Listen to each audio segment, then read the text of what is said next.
Então, pessoal, vamos lá, nossa aulinha de hoje. Era para ter sido ontem, mas a gente já grava aqui, já deixa certinho. Vocês ficaram com atividade ontem para falar da imputabilidade, certo?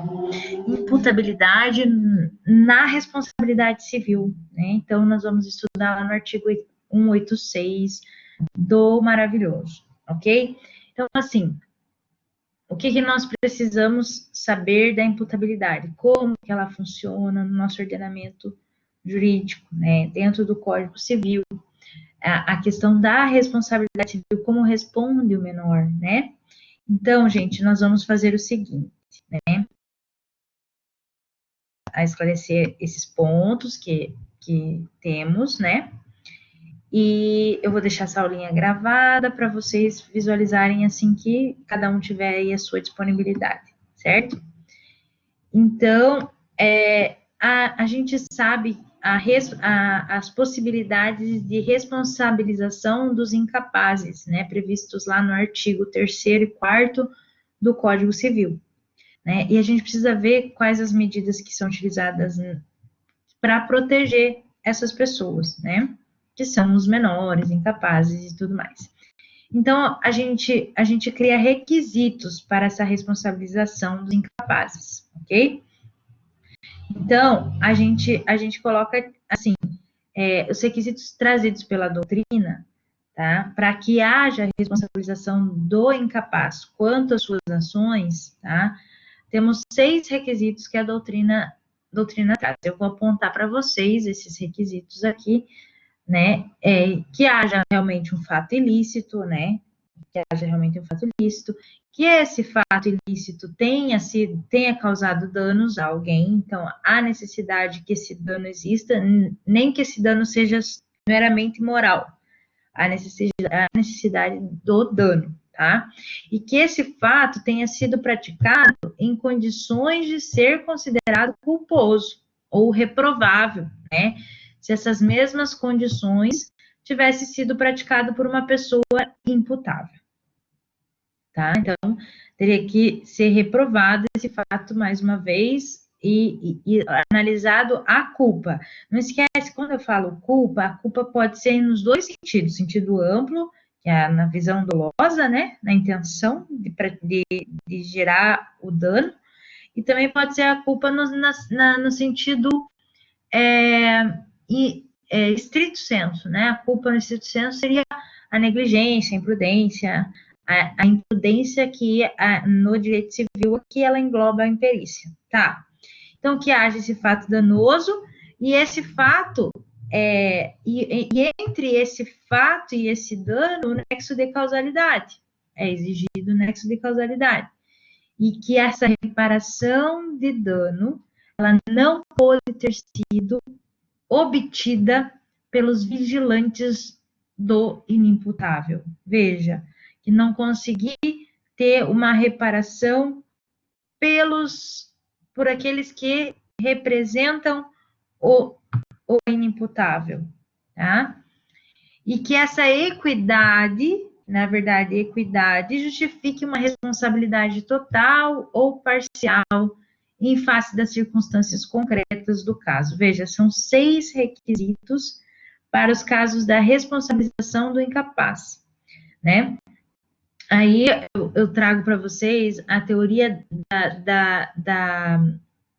aqui, a teoria da irresponsabilidade absoluta do incapaz, que esse incapaz não responderia civilmente, né? Então, o artigo 186, ele pressupõe que o elemento da imputabilidade, ou seja, a existência do agente de livre determinação de vontade, então, o artigo 186, ele adota a teoria da irresponsabilidade absoluta do incapaz. Então, para que alguém pratique um ato ilícito e seja obrigado a reparar esse lesado, é necessário uma capacidade de discernimento, tá? Então, para essa teoria clássica, o incapaz, sendo ele inimputável, não será responsável civilmente, né? o artigo 932 e 933, essa vítima a vítima não será ressarcida pelo menor, mas sim por aquele que o representa, né? Ou pelo seu tutor ou pelos seus pais, né? A vítima, seguindo a teoria da irresponsabilidade absoluta do incapaz, né? Caso fortuito fosse maior, essa vítima seria irressarcida, certo? Caso não houvesse a possibilidade pelos seus representantes de assim fazê-lo, certo? Então, quando ocorre um ato ilícito com o incapaz, né, que trata-se como um caso fortuito e a responsabilidade será do responsável pelo incapaz, certo? Às vezes, se está com a guarda da avó, será esse, guarda do pai, da mãe, aquele que está sob vigilância e cuidado, a quem está sob vigilância e cuidado. Mas, adiante, né, no nosso ordenamento, no Código Civil, como vocês podem observar, há uma contradição nessa teoria da irresponsabilidade absoluta para os 6 requisitos que eu falei para vocês que a doutrina traz. Por que a doutrina traz aqueles 6 requisitos que o menor responderia? Pela teoria da responsabilidade mitigada, subsidiária, né? O 928, ele diz que a teoria da irresponsabilidade capaz não pode ser absoluta, e não é absoluta, tá? Podendo ser substituída nos casos pela teoria da responsabilidade mitigada e subsidiária. Então, responderia subsidiariamente. Assim, se o responsável civil pelo incapaz não tiver condições de pagar ou ressarcir, o incapaz poderá responder com os seus mesmos. Então, ele acaba tendo que responder com os seus bens, né? Caso houver bens em seu nome, no caso, né?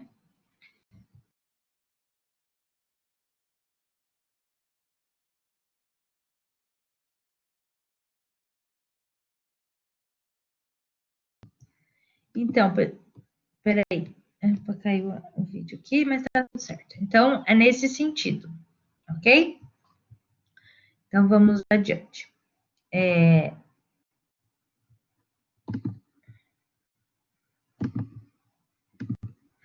Então, o 928, né, com o surgimento do novo código, o 928 gera uma mudança de entendimento jurisprudencial quanto à responsabilização dos incapazes. E ele orienta nesse sentido, o artigo 928, o incapaz responde pelos prejuízos que causar se as pessoas por ele responsáveis não tiverem obrigação de fazê-lo ou não dispuserem de meios suficientes. Parágrafo único. A indenização prevista nesse artigo, que deverá ser equitativa, não terá lugar se privar do necessário o incapaz ou as pessoas que dele dependam. Então, o 928, ele traz a teoria da responsabilidade mitigada ou subsidiária, tá?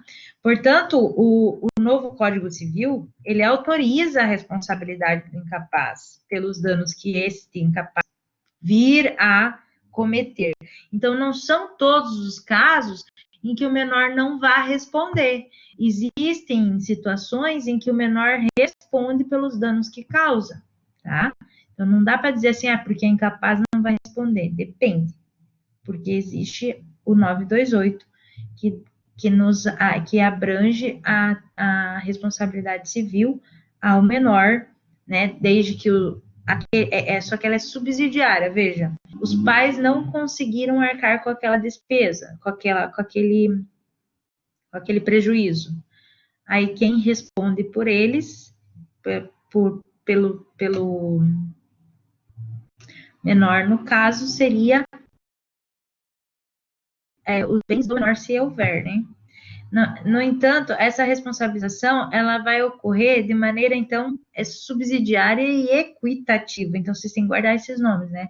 ela é subsidiária, não havendo bens dos pais, dos responsáveis, e ela não deve privar o menor do mínimo existencial, porque tem a proteção do menor, obviamente.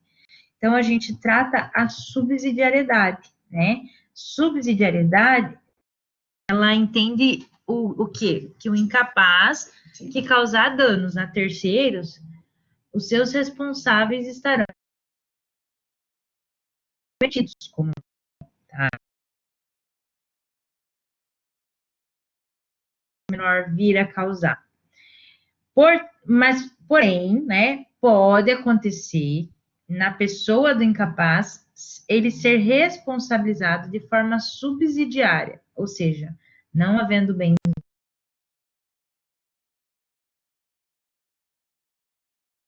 esse incapaz, possua patrimônio suficiente aliado à carência econômica por parte dos responsáveis, né? Os pais não têm condições e o menor tem dinheiro, tem condição para garantir a obrigação, certo? Então, a gente sabe o seguinte, que a vítima, tá? A gente sabe porque a doutrina assim ela traz, né? A vítima, ela deverá dirigir sua pretensão, primeiramente, aos responsáveis. Então, se houver prejuízo causado por um menor, primeiramente, quem vai responder é os pais, tá? Primeiramente, é os pais, os responsáveis. Só vai atingir o patrimônio do incapaz, presta bem atenção, só irá atingir o patrimônio do incapaz na hipótese de impossibilidade econômica dos pais, dos responsáveis. Perfeito? Até aqui tranquilo, né?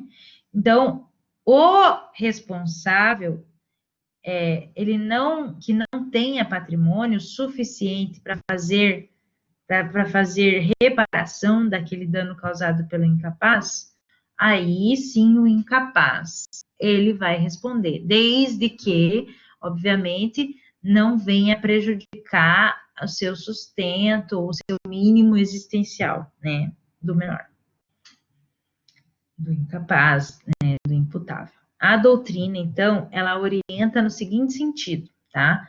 Se os responsáveis tiverem meios para suprir a obrigação, deverão fazê-lo, ok? Mas não é excluída a possibilidade de regresso contra o autor do dano, ok? Os pais podem entrar contra o filho, ó, você causou o dano, você vai pagar. Se agora você já tem aí teus 15 anos de idade, você já sabe o que você está fazendo, e você vai pagar pelo prejuízo que você causou. Pode acontecer, teus 15, 16 anos, 17 ainda, né, que não tenha sido emancipado, vai responder sim. Pode os pais entrarem com ação de regresso para dar uma, como é que a gente diz? Uma educada, né? Uma educada.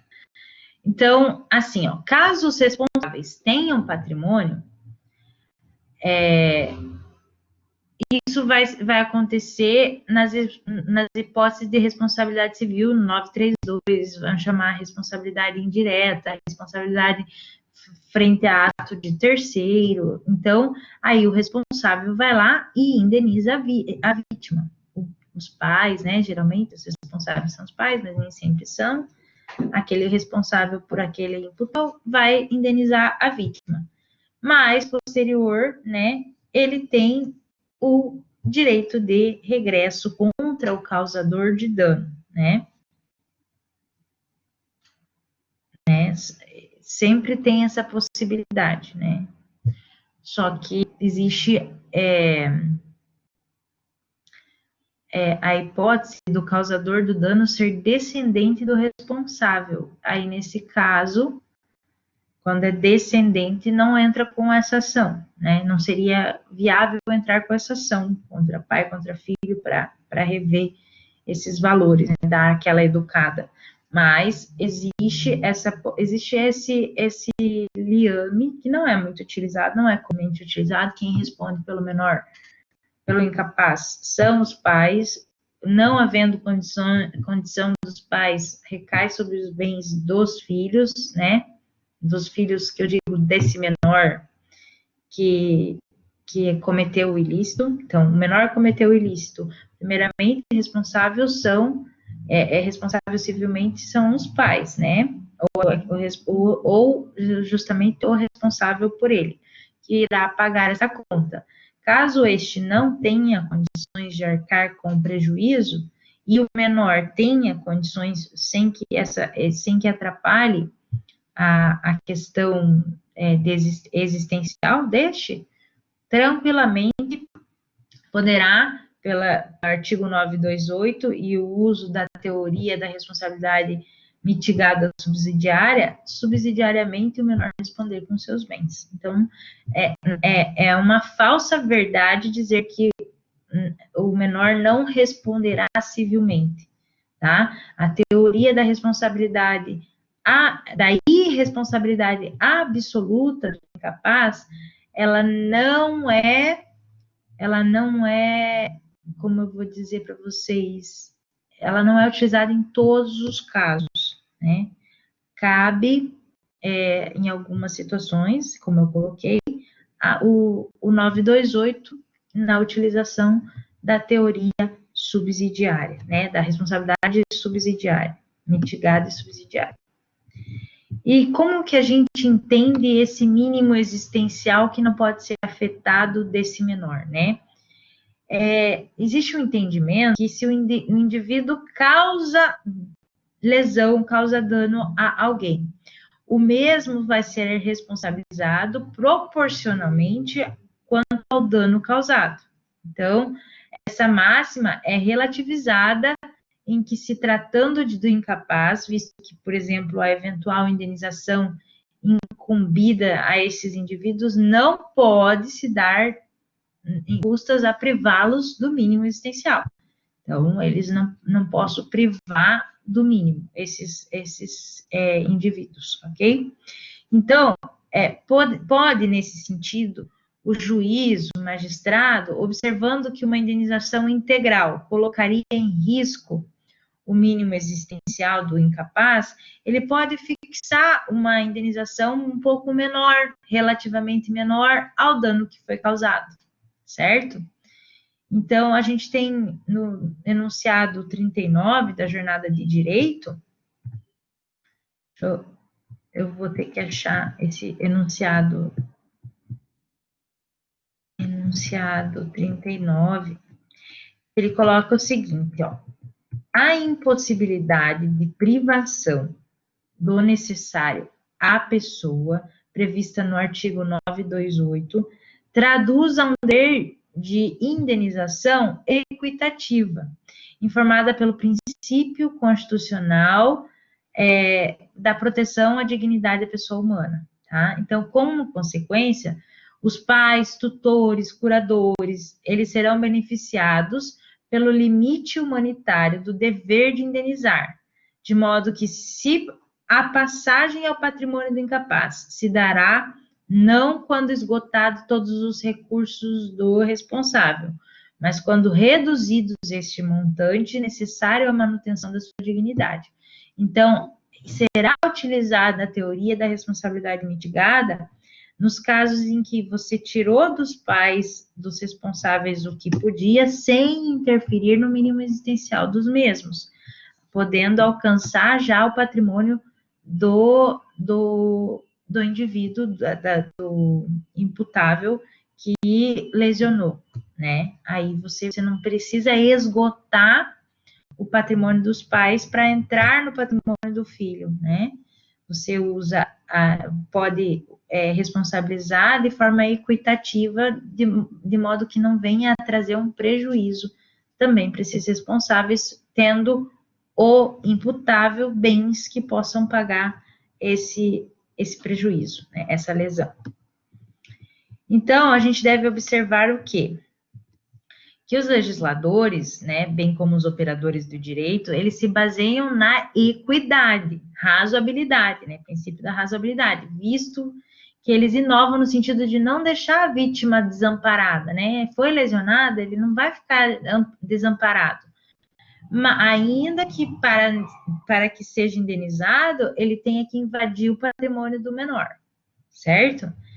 Mas, ao mesmo tempo, em outro lado, em contrapartida, eles entendem, os estudiosos, né, que a gente coloca doutrinadores, estudiosos, operadores do direito, eles entendem que é necessário evitar essa invasão, que essa invasão ocorra às custas do mínimo existencial do incapaz. Então, para que também não ofenda a dignidade da pessoa humana. Então, balanceando de forma equitativa o valor, o quanto indenizatório, né? Então, quanto à indenização equitativa, é importante a gente constatar que o menor, ele só será desobrigado a cumprir com a integralidade da indenização se essa situação específica trazer dificuldade para ele financeira, para ele e para as pessoas que dele dependam, né? Então, nesse sentido.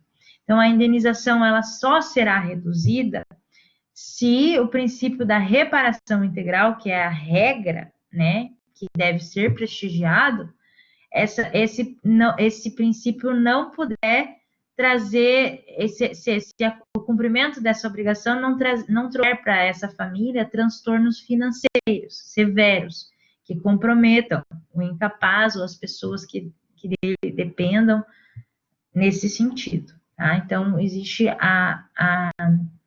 o princípio aqui utilizado da reparação integral, não que ele vá ser ofendido, mas existe o dever da equidade na situação em específica para que não venha ferir a dignidade humana, né? Vamos imaginar, nos casos em que o menor for abastado, né, financeiramente. Então, o menor é rico, né? Esse mesmo menor não vai poder valer-se da sua incapacidade para se desobrigar quanto ao montante integral do dano. Então, se ele tem a condição, ele vai ter que cumprir com aquela reparação de danos, certo? Acredito que tenha sido claro esse ponto que eu coloquei para vocês aqui. Então, vamos lá. A responsabilidade dos civilmente responsáveis, né? Há entendimento de que os responsáveis pelo incapaz só serão civilmente responsabilizados pelos danos se, diante do caso, existir situações que desobriguem. Então, a gente coloca assim, exemplo, a hipótese de um curador que é nomeado após a ocorrência do dano praticada pelo incapaz. Como é que o cara que é nomeado depois vai responder? Então, desse modo, não há que se falar em responsabilização do curador, certo? Tem que analisar a data do fato danoso ocorrido a partir de então, a data de que ele se tornou responsável foi posterior. Não há que se falar em responsabilidade do responsável, curador, enfim. Então, o artigo 180 do Código Civil, tá? Ele informa a possibilidade de responsabilização direta do menor. Olha só. O menor entre 16 e 18 anos não pode, para eximir-se de uma obrigação, invocar sua idade se dolosamente a ocultou quando inquirido pela outra parte, ou se no ato de obrigação se declarou-se maior, né? Então, a pessoa declara no ato lá que é maior de idade, é esse dano civilmente desobrigado, né? Ele não fica. Porque se ele está entre 16 e 18, ele já tem noção dos danos que causa ou que poderia sofrer, né? Então, diante desse caso, né, se o menor utiliza, por exemplo, documentos falsos, induzindo a erro outra parte de boa-fé, a realizar negócio jurídico consigo, e ele não poderá invocar depois da sua idade verdadeira, né, para eximir das suas obrigações. Nessa situação, aí sim o menor vai responder diretamente pelos danos que causar e não terá sua responsabilidade mitigada ou dividida, certo? Ele responde pelos danos que ele causar, porque ele foi muito espertinho nesse caso em específico, de fazer o que bem entendia, né, naquele ato. Pessoal, depois, se vocês tiverem alguma dúvida quanto a isso que eu coloquei aqui, até agora, vocês podem depois me mandar, não tem problema nenhum, certo? Então, assim, quando ocorre, a gente, só recapitulando, quando ocorre um ato ilícito com paz, a gente analisa como um caso fortuito e a responsabilidade será do responsável do incapaz. Se esse responsável do incapaz não tivesse como ressarcir a vítima, a vítima não ficaria ressarcida se fosse só pelo 186. Mas como o Código Civil de 2000, o artigo 928, ele traz que a teoria da irresponsabilidade do incapaz, ela passa a ser mitigada e subsidiária, né, a responsabilidade do menor. Então, essa teoria, se a vítima não consegue receber a indenização dos pais, o juiz poderá condenar o incapaz somente em caso que o incapaz seja abastado, com uma condenação equitativa, a responder com os bens que tem, certo? Essa é a intenção. A Lei 13.146 de 2015, que ela alterou o Estatuto da Pessoa com Deficiência, modificou o artigo 3º do Código Civil. Então, todas as vezes que houver incapaz mental nas questões, tem que lembrar que modificou a lei, e esses são vistos, não se fala mais em incapacidade relativa, não colocamos eles como incapazes, eles responderão, certo? Civilmente. Ok? Espero ter esclarecido essa parte para vocês, né? Das duas teorias e tudo mais, temos decisões em vários sentidos, utilizando a jurisprudência da teoria da responsabilidade civil mitigada, quando há possibilidade. Existem casos que não existem, realmente não existem bens, né, do incapaz, e aí a responsabilidade é dos pais. Então, veja, é subsidiária essa responsabilidade do incapaz.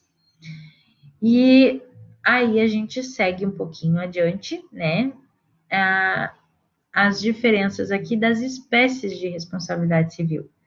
A gente tem a responsabilidade civil diferente da responsabilidade penal, tá? A ilicitude, ela pode e poderá ser civil, penal, ambiental, administrativo, pode ser vários âmbitos jurídicos e, ao mesmo tempo, um simples ato pode afetar várias áreas do direito, né? Por exemplo, né, aqui, uma ilicitude civil, ela pode entrar na esfera penal, bem como vice-versa, né? Vamos lá. Uma colisão de um veículo, por exemplo, ela pode acarretar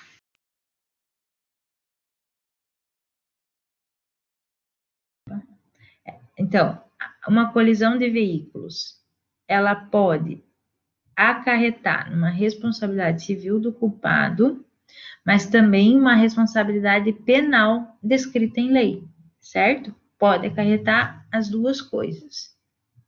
A responsabilidade, então, a diferença entre responsabilidade civil e responsabilidade penal, a gente vai ter que colocar no quadro, né? Diferenciação, porque elas são bem diferentes. A responsabilidade civil é bem diferente da responsabilidade penal, tá? O agente que infringe uma norma de direito público, o lesado é a sociedade. Isso é penal, né? A responsabilidade no penal, ela é pessoal. Quem responde é o réu e a privação da sua liberdade. A responsabilidade, no caso penal, ela é intransferível, né? A tipicidade é um requisito para responsabilizar alguém penalmente.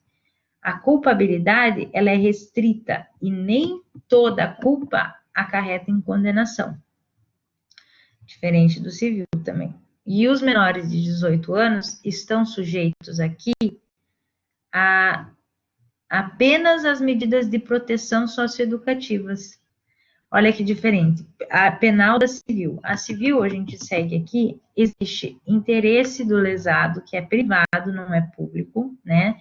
Não atinge a sociedade, atinge aqueles em específico. A responsabilidade aqui é patrimonial, então, o patrimônio do devedor que responde pelas suas obrigações, e haverá hipóteses de responsabilidade de terceiros. Então, terceiros poderão ser responsáveis. Como eu coloquei para vocês, o artigo 932. Olha aí, mais um asterisco para você colocar aí do ladinho, artigo 932 na responsabilidade civil. Qualquer ação ou omissão pode gerar responsabilidade civil. E a culpa, ainda que levíssima, obriga a indenizar na responsabilidade civil, certo? 18 autoriza a cobrança de menor de 18 anos, diferente da esfera penal, que eles só terão medidas socioeducativas. Eu vou, essa distinção entre responsabilidade civil e responsabilidade penal, eu vou voltar a falar sobre elas com outras distinções, mas aqui eu vou ter concluindo com um exemplo, tá, pessoal? Vamos imaginar a seguinte situação. Você, por vontade, você não, né? Vamos imaginar a pessoa lá, por vontade, taca fogo numa floresta, meio ambiente danificado. Essa pessoa, tá? Ela responderá na esfera penal, né? Crime ambiental, ela responderá na esfera administrativa, tá? Ela responderá na esfera penal e ela responderá na esfera civil pelos danos causados, no intuito de repará-los. Uma condenação ela não sobrepõe a outra, elas são independentes, ok? Não é bis in idem. Já paguei multa na esfera penal, eu vou ter que pagar na esfera civil. O mesmo ato, ele pode acarretar em várias espécies a responsabilidade, né? Tanto na esfera civil, quanto na esfera penal, quanto na esfera administrativa, a pessoa poderá responder independente, porque elas são independentes. A ação civil, ela não depende de uma ação penal, né? Embora muitas vezes, quando acontece algum ato ilícito penal, por exemplo, vamos colocar o exemplo que foi trazido ali, de um acidente de trânsito que tenha o resultado morte, né? Independente se gerou um homicídio doloso ou um homicídio culposo, o acidente, ele tem tanto na esfera civil quanto na esfera penal, são dois processos que tramitarão apartados, porque eles são independentes, certo?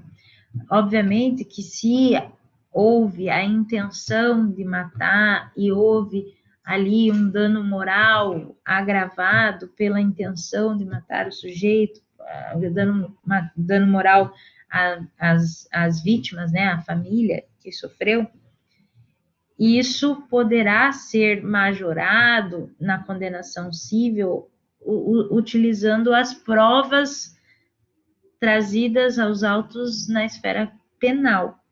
Não que a esfera civil dependa da penal, elas são interdependentes. Pode produzir prova aqui, pode produzir prova lá, mas as provas podem ser utilizadas para fins distintos, né? A condenação na esfera penal e a condenação na esfera civil, né? O que eu quero dizer para você é que essas ações, elas não dependem uma da outra para tramitar. Embora, muitas vezes, os juízes na esfera civil, eles preferem aguardar o julgamento criminal para ver se houve o crime, para poder mensurar ali, adequar o valor dessa condenação na esfera civil, né? O valor na esfera civil, ele pode ser majorado, dependendo da situação.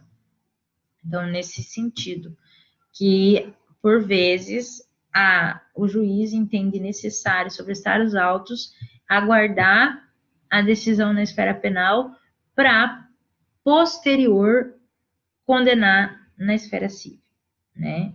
Lembrando que a responsabilidade civil dos danos materiais, morais, eles são interdependentes da esfera penal, da responsabilidade penal, ok? Tanto que existem essas diferenças aí gritantes que eu trouxe para vocês nesse material, tá? Que a gente não vai encerrar por aqui, a gente vai voltar a falar sobre isso, tá? Mas eu não queria estender muito da responsabilidade civil e penal, porque eu queria falar era da imputabilidade na aula de hoje, para que fique fácil você fazer o trabalhinho, a atividade que tem para ser feita e entregue, ok? Agradeço a atenção de vocês, bom trabalhinho para vocês e ótima tarde, na verdade, noite, né? Um abraço.